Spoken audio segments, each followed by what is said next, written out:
Hey everybody, how you doing? It's Bruce here from Traveling with Bruce. Welcome to another one of my videos.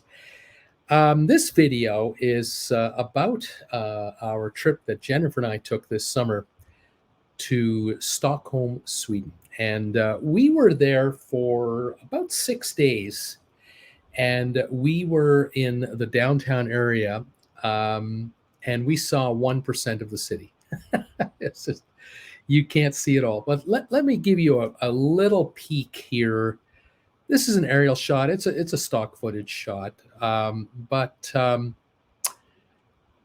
just want to give you an idea, sense, just the tiniest little sense of this city. The city is a myriad of islands interconnected with each other. And it's beautiful. When you go, if you're going in the summertime, we ended up in late summer. What a phenomenally beautiful place, gorgeous climate. The thing about Sweden, it being a little bit north, you're not going to be in the humid 100-degree temperature kind of zone like you would in certain parts of Italy or Spain.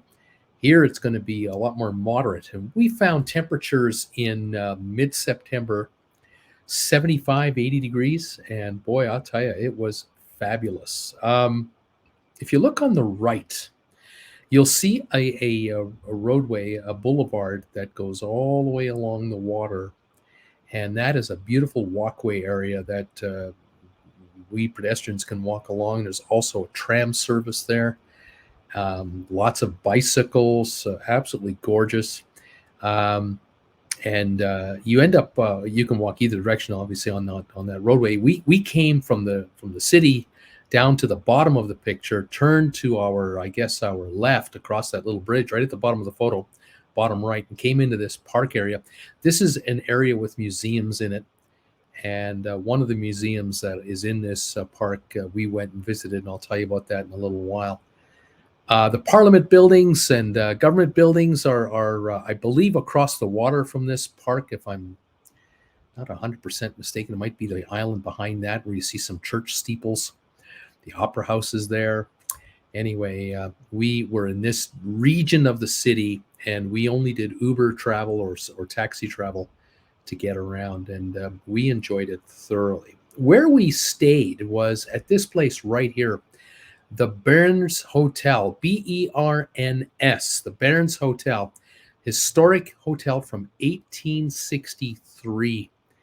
And I'll tell you, we're glad we booked this place. And I have to say, if you've been watching my channel a while, you know that we might stay in a Hilton, we might stay at a Marriott, but then again, we'll stay at a hotel like this.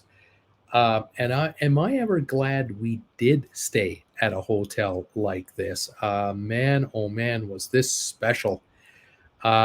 We ended up with a room with a bed and breakfast, like a breakfast included package. And give you an idea of our room, I think I'm going to show you this video here if I can. You might see this begin here in just a moment. You might not. Yeah, here it is. This is just our bathroom. And we had this shower at the top here. There's me, and you can see how thin I'm getting. My gut's almost gone. There's a steam room inside our bathroom. It was phenomenal. And then we came into our a little lobby area, and we came into our bedroom here. And it was a pretty cool place. It was funky. It was different. It was not a Motel 6 or a Holiday Inn. Had a coffee maker, of course, and this is my work desk for my YouTube work. And just across the street, we didn't have much of a view, but the Moulin Rouge was playing at a theater across the street. I think it's called the Chinese Theater, and this area is very historic. Folks are outside gathering up, getting ready to go in, I guess. And we just thoroughly enjoyed the kitschiness of the place, the uniqueness of it. Right downtown, the road that we were on, the street outside the hotel, it was 12 feet across. Big, comfortable bed, beautiful room, beautiful floor, nice bathrooms. They gave us a fruit bowl and some chocolate. When we got there, they made us feel very comfortable, and no complaints whatsoever about this suite that we had for 6 nights. Under 300 Canadian a night. I think we were paying in the low 200s in US. It was low $200 pricing. But here is the star of the show. When you go for breakfast in the morning, you go to the breakfast room. This is the breakfast room. Look at this place. Holy moly, macaroni. We're talking first class, man. This room is quite famous. The reason this room is quite famous is that through all the 1800s and 1900s, even now, there are performers who come here and perform in this room. They will transform this room from the restaurant to a nightclub setting or to a concert setting, and those chandeliers are incredible. And Ella Fitzgerald has sung here. Duke Ellington and his orchestra has played here. Check this out. I wanted to zoom in on just a chandelier, just one of them. The Supremes played here. Cape Calloway, jazz greats, opera singers, just all kinds of talent have performed here from all around the world. And this room is just spectacular. The breakfast, very good. A phenomenal selection. It's a buffet kind of style. And you just go up and help yourself all you can eat for breakfast with the nice coffee machines. Jennifer, she wanted, my Jennifer Aniston lookalike wife, she wanted decaf coffee with heated milk. No problem. They brought it to her. You just call one of the staff over and they'll run into the kitchen. They'll take care of you. And of course, you have your meat area, your cheese area, the bread area, cold cuts. I mean, when I say meat, cereals, fruits. Then you have eggs and you have waffles and it just goes on. Yeah, bacon and sausages and yeah, you'll find something to eat in that room. And man, every day was a treat coming in there, an absolute treat coming into that room every single day. A little more of that bathroom of ours. I'll see if I can show this to you. That was right in our little lobby area when we walked in our door there. Put our shoes on the floor down there. There's our bathroom over here. We have a couple closets back here, including a fridge. They gave us a refrigerator behind those doors. So that was kind of nice. And then in this bathroom, 2 sinks, a steam room. Look at this. This was nice. I utilized this a couple of nights, let me tell you. And then this big tub and the shower up ahead. Very nice. It was very nice. We went out on the first night to get a bite to eat, or the second night, I guess, and went to. It turned out we found out we were in a really nice shopping district, and we ended up in a bar kind of restaurant combination place, and it was a Friday night, and the locals were out, and we were surrounded by locals, and not very many tourists. And the locals were in the bar reminiscing about the week. Jen and I ordered some food in the restaurant, and outside the window of the restaurant, I filmed this little scene for you to give you an idea of how high end this area was. We've got Gucci right here. We had the Tiffany and Company location right there, and then over there Louis Vuitton over here. And then down here we had Chanel. And block after block, it looked like this. We had this kind of scene some of the streets were pedestrians only. And you got the Burberry stores and you got the Prada locations. And every brand you can think of is available in Stockholm, Sweden. And the people are beautiful and the stores are beautiful and the streets are beautiful. Now, this shot was not taken by yours truly in the summertime in September. That is clearly a Christmas scene only. But man, you guys would get a kick. Any of you going out here, you'd get a real kick out of this store. Out of this region, the downtown region. I think you'd like it. We did go for a walk one of the days, and I was telling you earlier on that aerial photograph near where the parliamentary buildings were, and we stumbled across the area. We saw these flags on top of these buildings, these Swedish flags, and a lot of security, a lot of police cars, and so we figured, oh yeah, we're in the parliamentary area where all the lawmakers are. you have high tide, you have low tide, so water's moving through the islands. The water comes either in or goes out, depending on the tide and the time of day or night. And I found that interesting. This is not just little tiny ponds or anything like that. Bridges everywhere, of course. Pedestrians everywhere. A lot of bikes. Beautiful. Here's a park-like area a block from our hotel. It was an early afternoon here. Jen and I were sitting in the shade. It was about 78, 80 degrees, and we saw this famous Swedish restaurant known as Friday's American Bar and Cafe. And honestly, we went in there. And we had a wonderful lunch. It was fantastic. I wanted a burger so bad. I was not disappointed. I ended up with a cheeseburger in there with fries, and it was fantastic. Place was packed, and the beer was tasty. Just a gorgeous area. This city is made for pedestrians and cyclists. Cars are secondary, and the greenery and the flowers and the architecture. It is a stunning place. A lot of history here in Stockholm, and you can visit the city just for this kind of enjoyment, or you can visit this city for the history of the city itself. Fabulous. We went.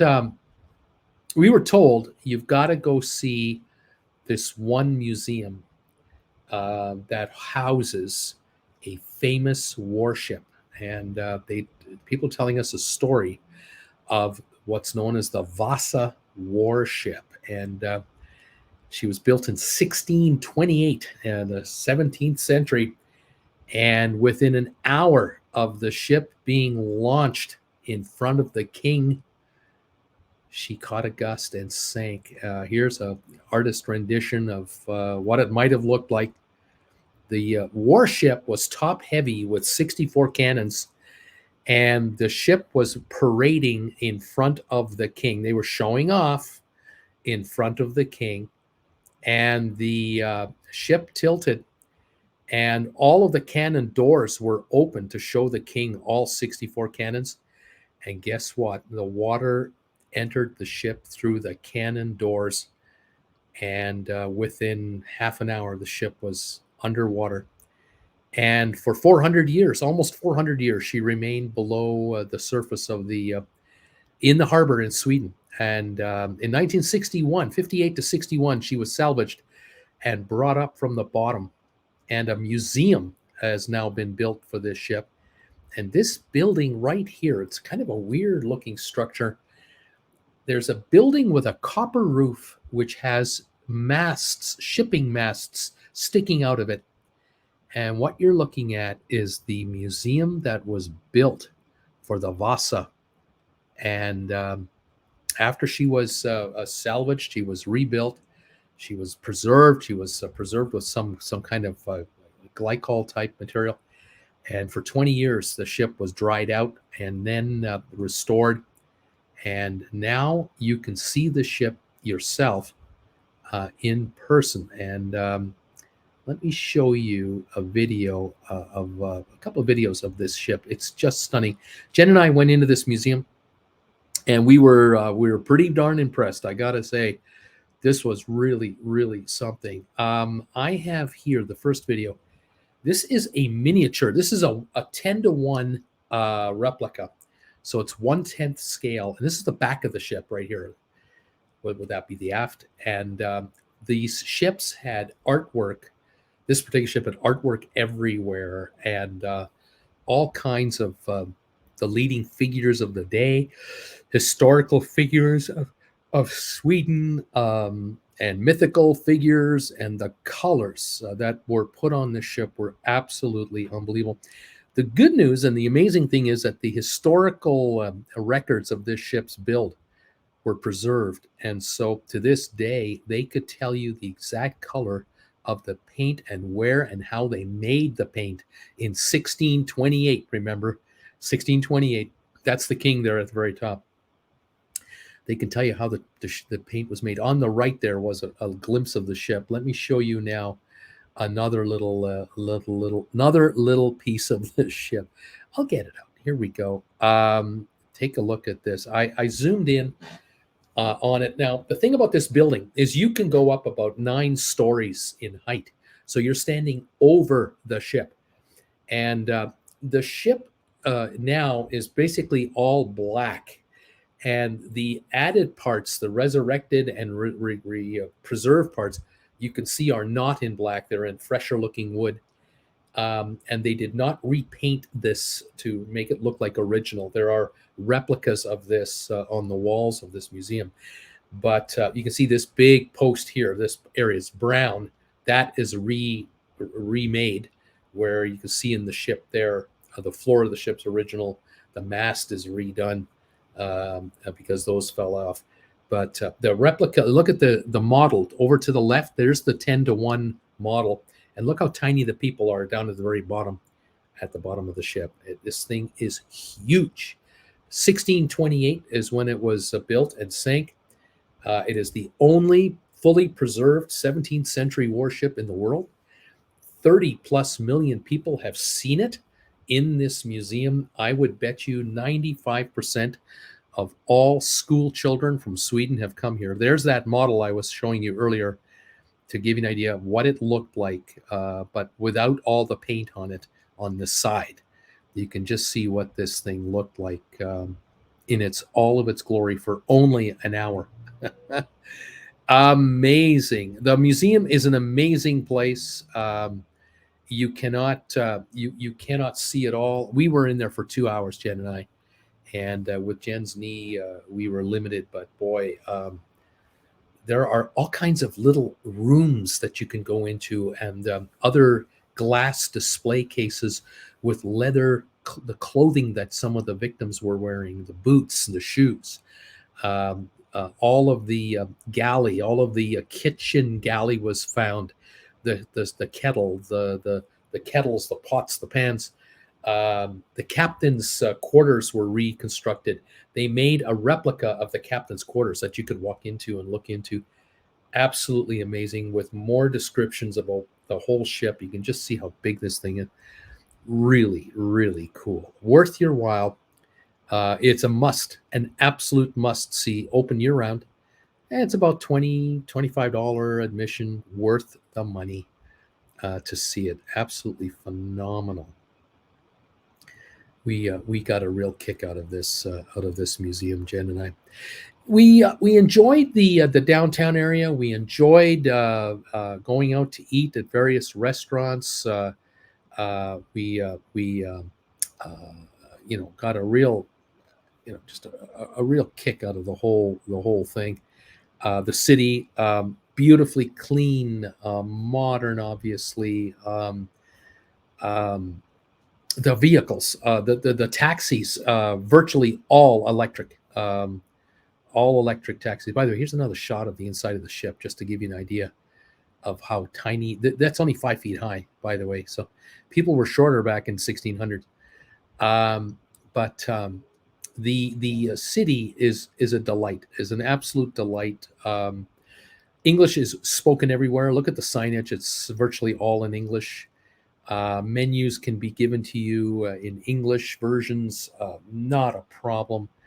No one looks down on you if you're only an English speaker.